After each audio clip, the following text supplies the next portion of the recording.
Hello nerds and welcome to Into the Wild, your favourite wildlife and conservation podcast where we look at all things, well, wildlife and conservation. This is a podcast of curiosity where we know we don't have all the answers. Oh, that's my co-host Nadia, by the way. Hi. But it doesn't really matter because we're here to learn and crucially listen to those who are affected by and closest to the issues that we as conservationists tend to pick over from our comfy living rooms. So strap yourselves in, open up your luggles, grab a brew and join us as we geek out over nature, share our love for wildlife, rarely take ourselves seriously, all whilst learning. Oh, and we sometimes swear.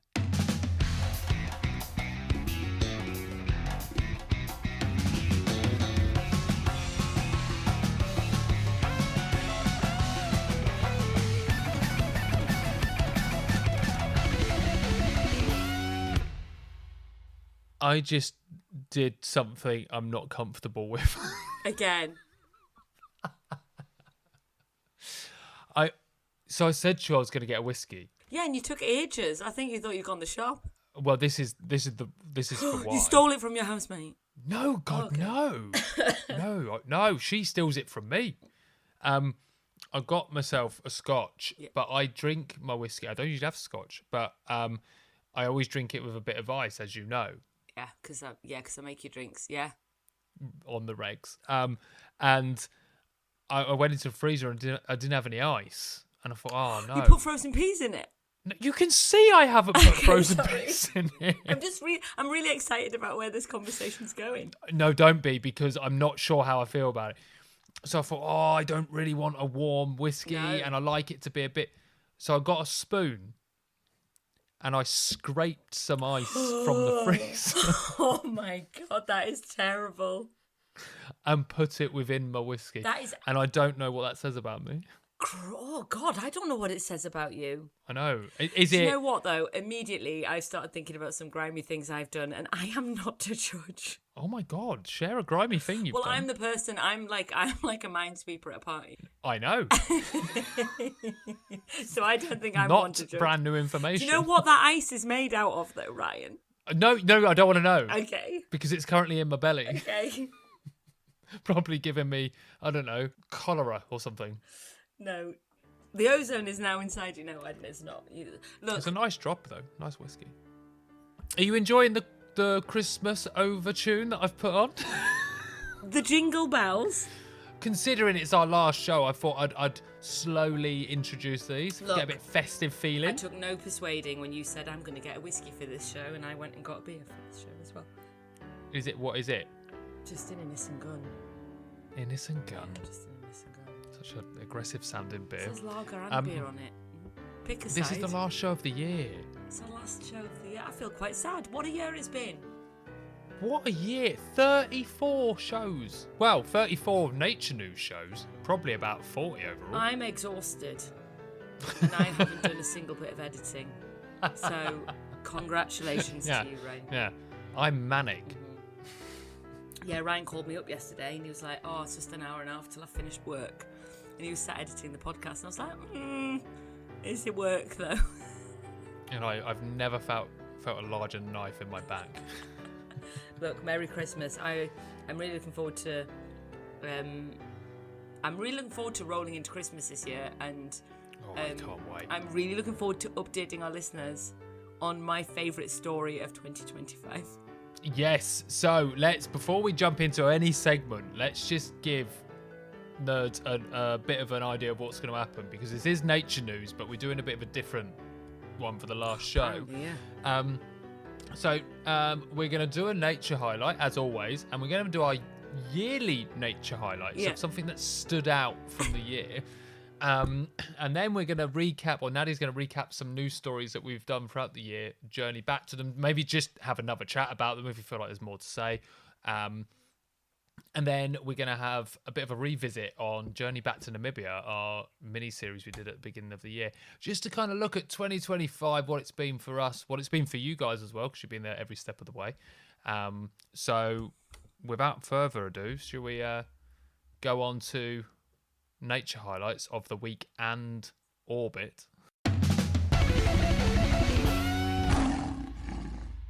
tell me what your nature highlight this week's been. I'll tell you what I feel like right now. I feel like I'm in the in-between Christmas and New Year. I feel like I'm in the gooch. And the gooch. The Christmas gooch. I can't believe we've gone 40 nature news shows without you ever saying mentioning the word gooch. Yeah. Look. Full year. Look, I think actually, if there was a body part where our podcast lives, I think it's the gooch. Yeah. Into the wild, the gooch of nature podcasts. We're in the middle of, Oh dear. Anyway, the main genitalia of topics. Everybody laughs. There's always a joke to be made about genitalia and always be fun to be had. I don't know why you don't want to be To be fair, we don't know if everybody laughs. We've never done a survey. We know we do. I really hope someone else does. Oh dear. No. What's been your nature highlight? Look, my nature highlight this week is as a result of, and I'm going to need you to fill in the missing word here because I can't remember what it's called. But storm. What was the name of the storm this week? Was there what, down south? No, everywhere. I'm fairly sure Was it was. it? Ryan, I was on Instagram and I saw someone mention it in Cornwall, and I think it was the same storm we had here on the same day. There was like a national storm. But it wasn't that bad when I was up there. It was a 1 day storm. You weren't here when it was here. It arrived. Yes, it was here yesterday. Oh, it was there yesterday. Yeah. Oh no, I have no idea what I think it began with a G. No, it's not. I want to say Storm Bart, but I really don't think that's what it was called. It was not Storm Bart. Aren't they always named after women? Oh, so misogynistic. No, I swear is that not true? Ugh. It was called Storm Bram. I thought Storm Bram was everywhere, but it looks like it was just maybe it's just still over Scotland. It was quite. Now you say that, it was quite gusty in London yesterday. Oh, God forbid, bless you. Then bit of a gust. They closed Kenwood. I was the pigeon woman. I bet they were all hunkered down. There were no pigeons. So this was your nature highlight. No, it wasn't. It wasn't just a storm. It was the fact that the sea levels were really, really high down at the end of my road. They're not usually that high, and they were like smashing over the barriers. So as you're walking along, like waves were going, and obviously that meant that there's no beach left when you got this big storm. And I don't understand the water, embarrassingly, like what's going on there. Anyway, that's weird because the way you're describing it makes it sound like you've got a full grasp of the situation. Shut up. Anyway, I had feedback last week from our podcast that I took up too much space. I'm just really conscious of that. I love the way you've brought that up to discuss during a recording. I know, because you were therefore taking trying to make up more space. I keep talking over your joke. Right. And also, so the result of the storm and the high sea meant that there was no beach anywhere. So there was a big flock of wading birds just at the end of my road on a bit of grass. So they'd all gathered, they'd all hock. So there was I think 42 Dunlin, maybe 20-something turnstone and some oyster catchers. But it's really nice. It's really sad for waders when this happens because there's no beach. There's no beach. They've got nowhere to hang out with their beaks, which is what all birds do. It's literally at all times they're doing that, yeah. And but a nice opportunity to see them really up close. That is nice. Yeah. That is nice. Yeah. Bittersweet. Amazing that you said 42 as well. Well, I had a little county count. Oh, did you? Okay. I was going to say, because it's a very random number. Okay, that is nice. It is. I do enjoy I really enjoy storms, actually. Do you? Well, if I'm hunkered down and the hatches are battened, then I really like them, yeah. Because it's cozy, That is isn't it? what you do with the hatches. You batten them down, yeah. I'm not sure you enjoy them in the right way. Okay. I think you've got to be out. I wasn't aware there was a wrong way to enjoy a storm. No, I don't think that is the right. So what you told me is I love being out of a storm. Okay, yeah, no, fair. But I still like a storm. Come on, tell me what nature brought in on the wind. What? Well, the stormy day. What have you seen? Oh, right. No, this week, I've just really enjoyed the low light. We've had very... No, I mean, the sun being low in the sky. It's been very windy, as you've mentioned, which means if it has been overcast or cloudy, the clouds move away very quickly. Yes. And therefore you get this beautiful sunlight just coming through whether the clouds or come through the trees, and it's just. I sent you a picture today. You did. It was gorgeous, wasn't it? Very, very, very kind of enchanting.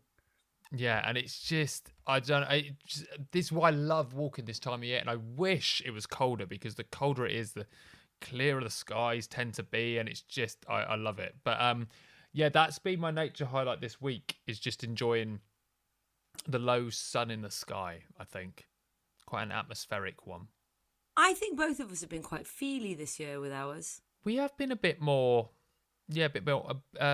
spiritual. Haven't Some we? might say. Interesting. Yeah, all right, enjoying the setting rather than the individual things in it. Yeah, a bit more. Okay. But what about this? What about this year?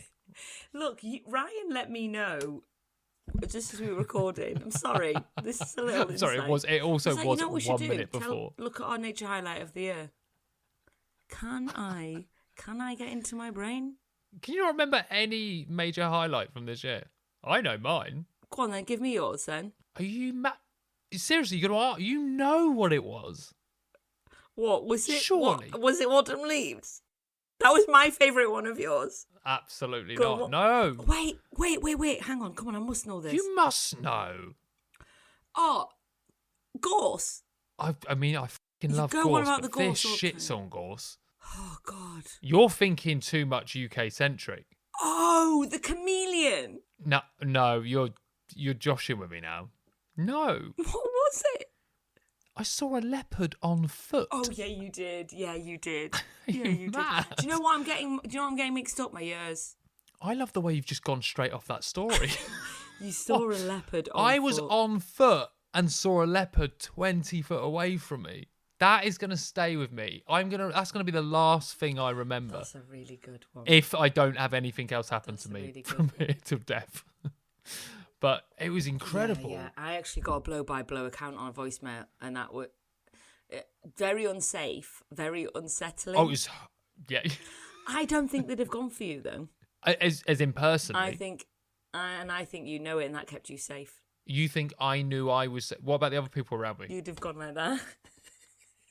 Oh, I would have pushed anyone in front, yeah.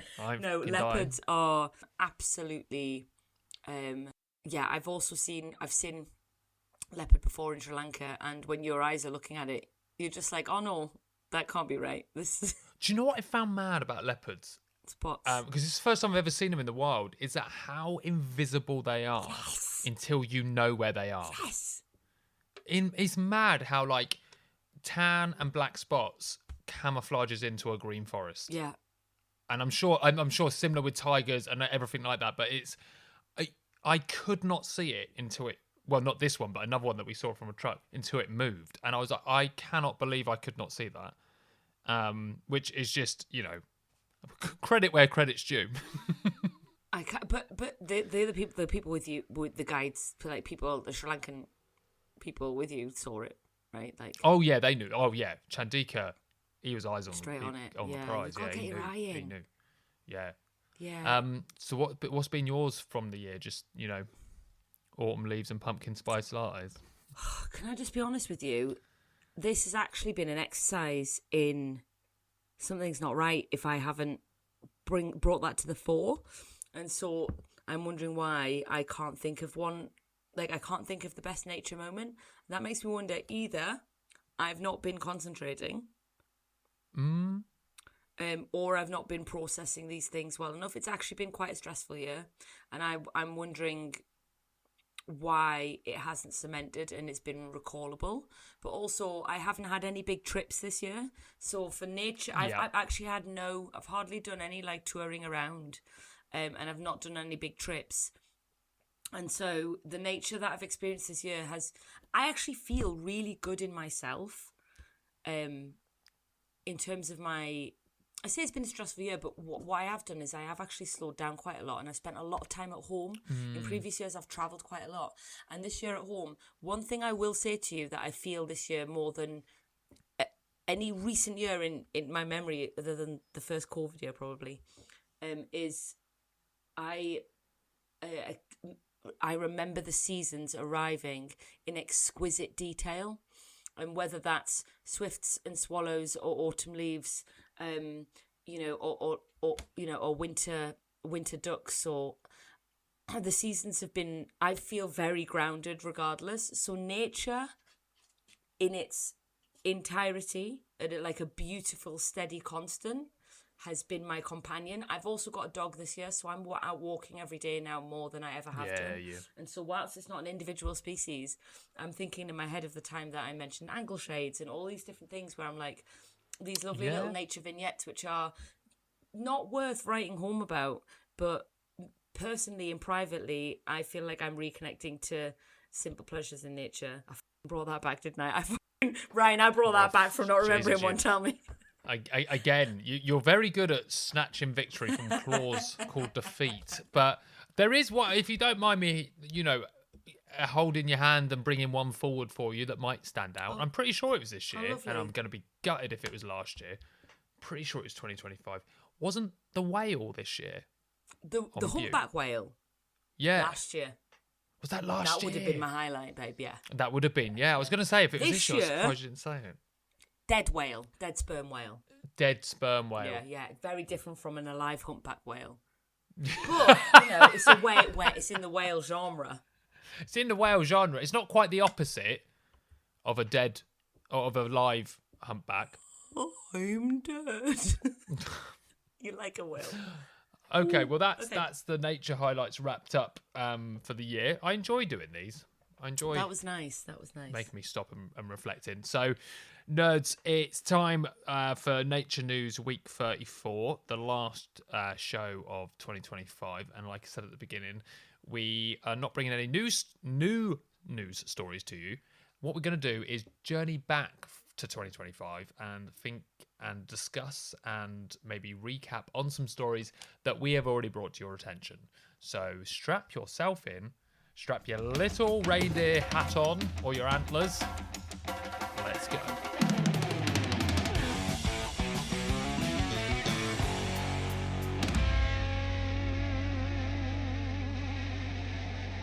Okay, this is the story that everyone has been waiting for. I know it. I honestly thought about it in the middle of the day today and burst out laughing. Oh, God. You were wondering, where is Whoopi Iceberg? I know. I know. Yeah, where is she? You wouldn't. Ryan, it's not good news. She's still in the same place. It's not good news. She broke apart. Iceberg A23A, which we for some reason have been tracking as a podcast. And renamed Whoopi Iceberg. As a serious nature podcast. We've been tracking a chunk of ice. Sorry, can we not use the term we? Oh, I love it so much. Go on, what's she doing? It's not good news. Look, the last report that I got of Whoopi Iceberg was in October when she started... She was heading north and swirling around in the wind. And she was... This one man was reporting it, said it disintegrating from underneath. And they said it's likely in a few weeks she would have broken apart and disappeared. And I'm really sad about this. This is like the biggest iceberg in 40 years. And 1,700 square kilometre iceberg. 1,700 square kilometres? Yeah. Oh, no, wait, that sounds quite a lot. Look, these are my notes. Should we just assume that's the same size as Wales? No, it's the same size as Greater London. We know this. Greater London. Oh, we know this. Sorry, we do know this. Visit London. Because she is London. For many reasons. Size being one of them. It's been drifting for 40 years. Oh, it's not the biggest in 4 years. It's been drifting for 40 years and now has crumbled, breaking apart in warmer waters. So as she headed north, obviously the warm... I read two different things. One said it was like warmer waters, but then the other one was like, it's actually the wind. It's actually the wind currents breaking it apart. I don't know. This is my second sea story where I don't get the sea. But she's gone. A23A is gone. Oh, God. Well, I think we will raise a drink to Whoopi Iceberg. Merry Christmas, Whoopi. You were really great. For listeners that are new to the podcast, and you've not heard this story, there was a giant iceberg called A23A, which we renamed Whoopi Iceberg. And she has now finally... The reason why it came to our attention was because she was heading for the island of Georgia and we were panicking. People were, I don't know, The trajectory of this giant block of ice was worrying people. Anyway, she's now gone. So, She's gone. She's gone. She's now in my whiskey. Bit of ice probably just in your floating whiskey, around. yeah. Yeah. We did think we Well- would see her coming up the Thames as an ice cube, but I was really hoping just like a tiny football-sized bit of ice would float up the Thames, and that'd be it. But it's too warm up here, love. it's too warm. And for probably something icebergs. about currents. God, your oceanic knowledge is just flooding out your mouth. Okay, all right. Okay, so what's our next story that we're Do you want another revisiting? one? This is We can't just do that one. we can't talk about oceans without talking about plastic. Am I right? Yeah, absolutely. And so this is just something that's been on my mind because I was walking after the great storm Bram yesterday. Great name. Yep. Was what is my shade today on the name of that? Okay. There was also plastic washed up on the beach, and it made me think about where are we at with the deposit return scheme. So, but also I was flicking through our previous episodes this year, and I did do a story on the deposit return scheme being delayed. It was going to be delayed to 2026. Guess what, bitches? 2027. Yeah, of course. However, it feels like we've now got like a 4-country united approach, and it is like it. Now I'm reading reports. It's all being like kind of like locked in, even though it was meant to be. Oh, right. Okay. It was meant to be this year, but before being this year, it was meant to be 2023. I did see Nice. there's a really good timeline on the Marine Conservation website, which is like just low key burns of like, yeah. And then this year was the year they committed it to this year, and then this year was the year they committed it to this year. Anyway, Ryan, do you know how many? Okay, I'm going to ask you. Why should I tell you the answer when I could make you guess? I like it when we do this. How many single-use drinks containers each year are are not recycled? And not recycled. Yeah. Single-use drink containers. Are we talking in the UK or in England? It's not clear on the Marine Conservation website, but I'm fairly sure that this report is a UK-focused report, so it must be Okay. UK. Although the number is staggering if it is the UK, Oh, but it is also it? could be. Okay, I'm gonna go high, I think, and go like just 500 million, 500 million. 6.5 billion Jesus Christ. single use. Let me read What? verbatim from the Marine Conservation Society UK website. Every year, an estimated 6.5 billion single-use bottles and cans go to waste rather than being recycled. Many of these end up in our beaches and seas, poisoning posing a threat to marine life and further polluting the ocean. So that's a lot, isn't it? That is a hell of a lot. 6.5 billion single-use drink containers. I reckon 4 of them are mine, just saying. Yeah. Anyway, but Damn. I feel like 2025 is the year that this has been locked in now for October 2027. I feel like the deposit return scheme has actually got things in motion where countries are starting to ready themselves for the infrastructure required to do it. They had it in Malta when I was there.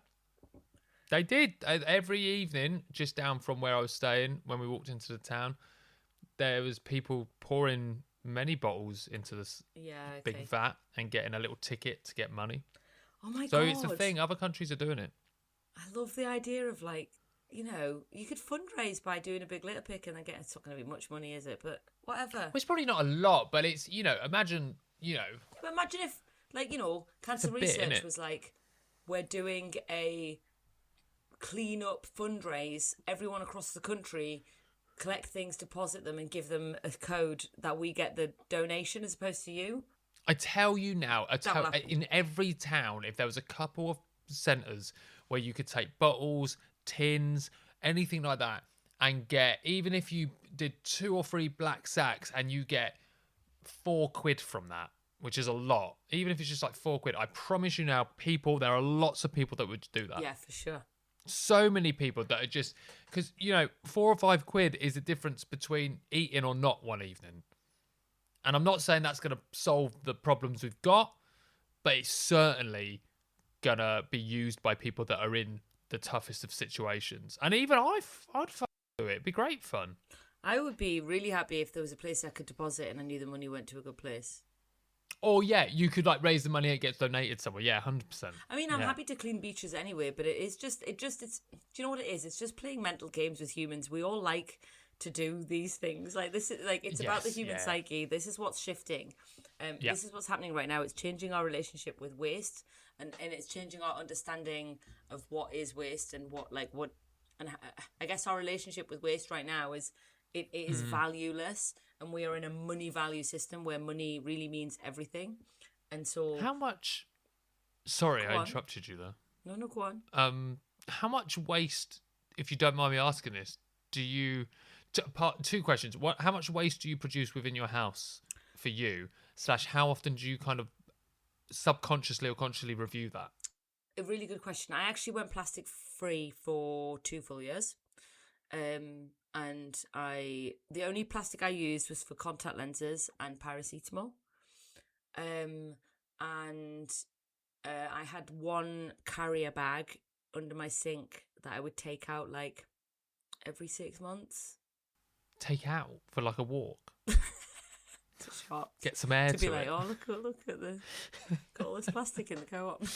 No, no. Of waste. My active conscious, like, so food shopping, everything. I was just avoiding it all. Obviously, there would be little bits every now and then. So I would have a literal I had to carry about, like, I had a bin about the size of, like a box of Carling, like one of the like 14 can packs.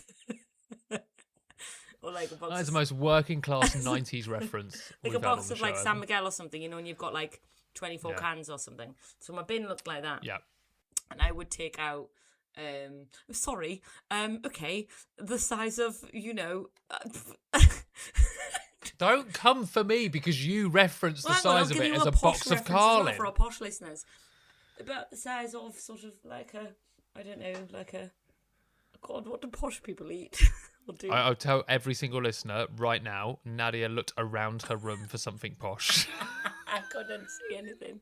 And she failed. Look, we get it. It's standard bin, like a small, like a bathroom bin size. It's a small bin. Like I could barely put my head in it. It's a small bin, is what I'm saying. Yeah, like a bathroom bin. Like a bathroom bin. Okay, I would empty that. Jesus, this is going on too long for a bit. I would empty. That about I don't know, once every 3 or 4 months, 5 months. Okay. So it was not a lot. Now, one of them every 3 weeks. Oh, okay. Okay, so it changed a bit. Okay, interesting. It is something that I find is good to kind of review, and similar to you, I didn't go fully plastic free, but I did the everyday use stuff, whether that be shower gel, not shampoo, that's every week, but like kind of, like spray, hand soap, dishwashing, dish soap and stuff like that, I refill and committed to refilling that. So I've had bottles now for about 6-7 years, plastic bottles that I refill. Yeah, you've done it. Yeah, you're good in your house. I feel like when I go to your house, there's not a lot of shit. There's not, is there? No. There's really not. Like, we've got a few of the glass pump bottles now and stuff like that, but like toilet cleaner is that bottle I've had for ages. So Toilet looks like shit though. Yeah, you can't go in.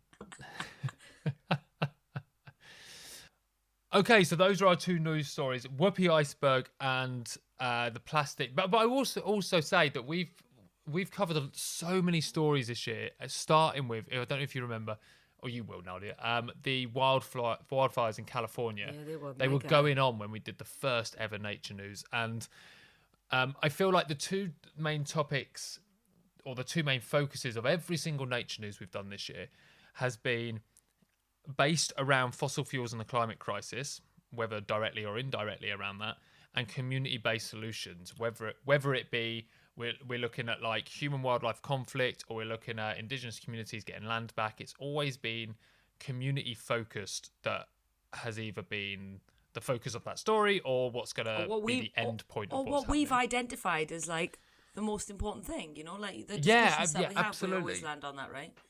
Absolutely. And I think that's something I've learned from every story we've spoken about this year, has been, we know one big problem and we know one big solution, and it always seems to be spoken about. which is lovely. The other shout out I'll do is we've had some great shows and some great guests on as well, and not to forget our live shows we did at Global Bird Fair. They were fun this year. We have to give a shout out to our live shows at Global Bird Fair. We have to give a shout out to our live shows this year at Global Bird Fair. Megan McCubbin, Mary Colwell, and Simon King. That was one of the funniest shows I think we've ever done. Yeah, it was so much fun. Everyone went too far, especially Mary Colwell, who I hope for Christmas gets a spa day. If you haven't listened to that episode, journey back through all the episodes here. In fact, I'll link it in the write-up, so it's there in the write-up for you. Go and have a look at it. But before we finish this episode and close the door on Into the Wild for 2025, I just want to journey back to Namibia with you that we released earlier on this year. In 2024, September 2024, Nadia and I travelled back to Namibia to visit some conservancies, some farmers, some people in the conservancies, whether that be just community members, like I said, farmers, conservancy workers, teachers, whoever their job role was or whatever they did. We went to go and see them and talk to them about their life. We weren't really sure at the time what we were going to be talking about, but I guess overall, if I was to pin it, it would be their lived experience, where they live, and also what they were going through. Because at that time, Namibia was going through a 12-year-long drought.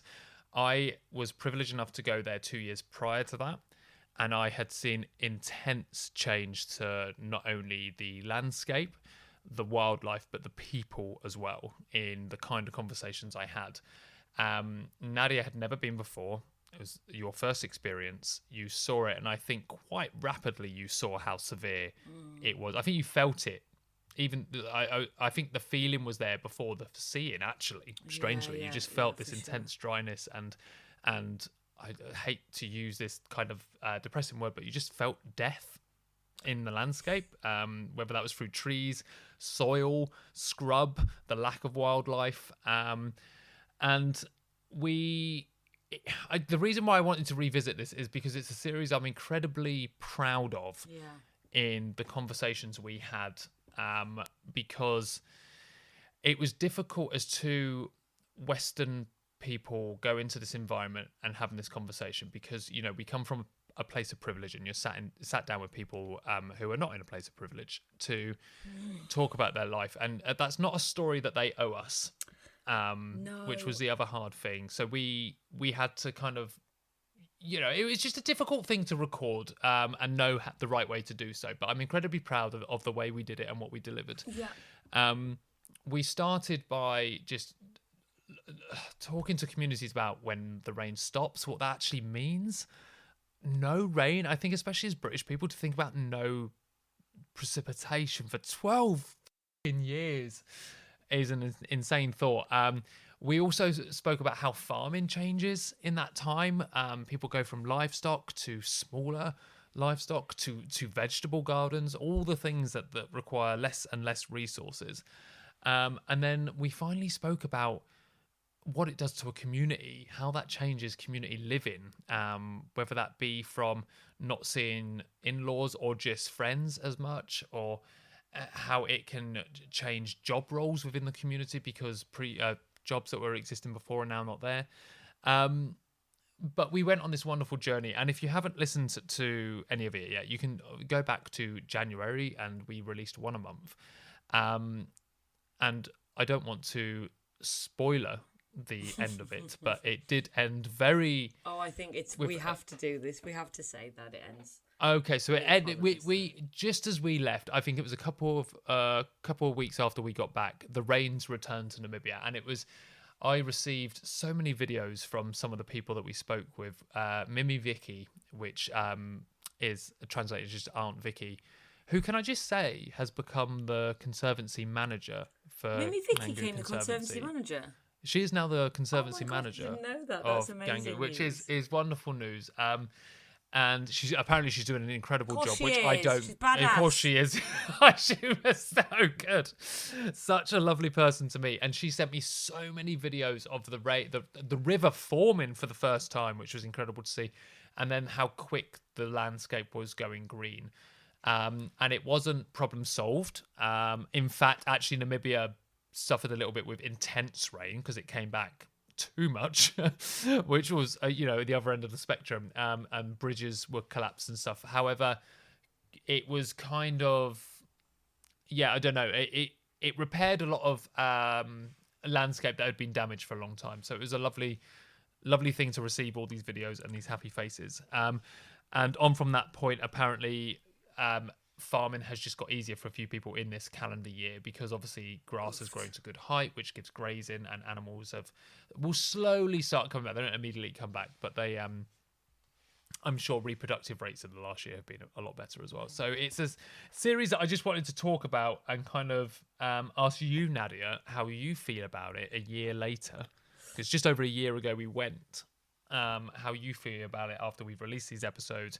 We've probably spoken to friends about it. We've spoken about it on other people's podcasts and stuff like that. I mean, ultimately, I feel a huge amount of privilege, and I recognise that people's, the stories that we learn about people are exactly what make us, and so I get the privilege of carrying new stories into my life and the work that I do, and the campaigning and activism work that I do going forward. And so I have a huge amount of gratitude for how that work has contributed. I have a huge amount of I now have added grief, so now I have to do additional grief management that I didn't do before, because I've seen the harsh, cruel, violent hand of climate change, and in a context that is so often hidden, and stories that are so often not told. That we're not talking about flash flooding, and we're not talking about increasingly hot summers. We're talking about 12 years no rain in the baking heat and surviving. And I don't think people really understand that's violence. And to see that is to carry grief. I have to do the constant extra mental labour of counterbalancing that with the individual humans and the lives and the stories and the families that I met.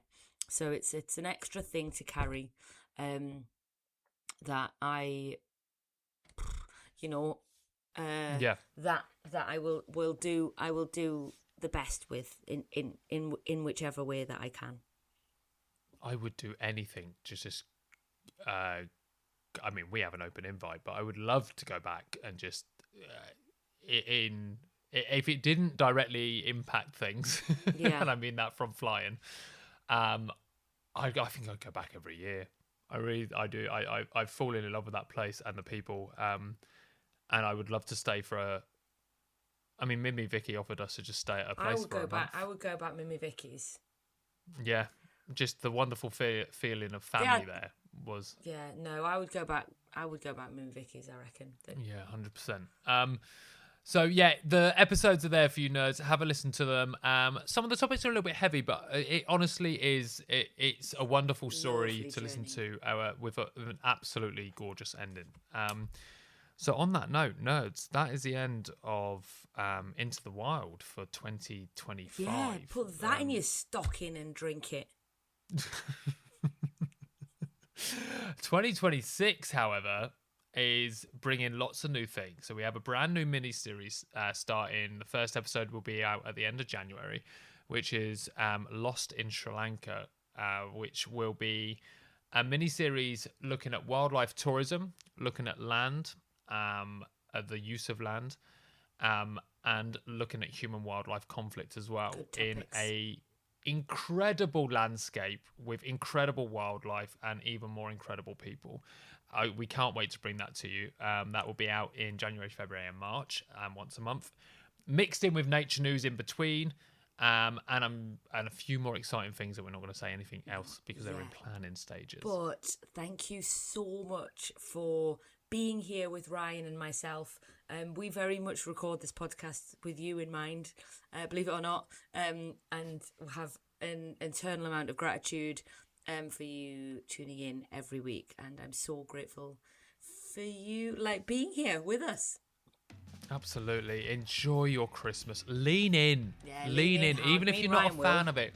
Yeah, don't do the capitalist side of it. Just enjoy the gathering, the feasting. Reach out to people. Or even if you spend it on your own and you enjoy that, just feast. Yeah, eat just stuff. Eat, drink, and be merry. Watch That is the stuff on whole telly, part of it. light a candle. Absolutely, things like that. Just absolutely, go for a walk, go to a pub on Christmas Day and stuff like. It's absolutely gorgeous. I adore every minute of it. And as always, we'll finish this episode with saying, you know where we are on social media. Follow us, give us a DM if you want to say anything. We love being in touch with you all. If you have anything, and I know money's tight, especially this time of year, but if you've got anything you want to throw towards your favourite nature and conservation community podcast, you can do so at ko-fi.com/IntoTheWildPod. And whatever platform you're listening on, if you're able to review us, basically Spotify or Apple Podcasts, please do. It really helps the show. But for the last time in 2025, look after yourselves. We'll see you in 2026 for a brand new orbit. Bye!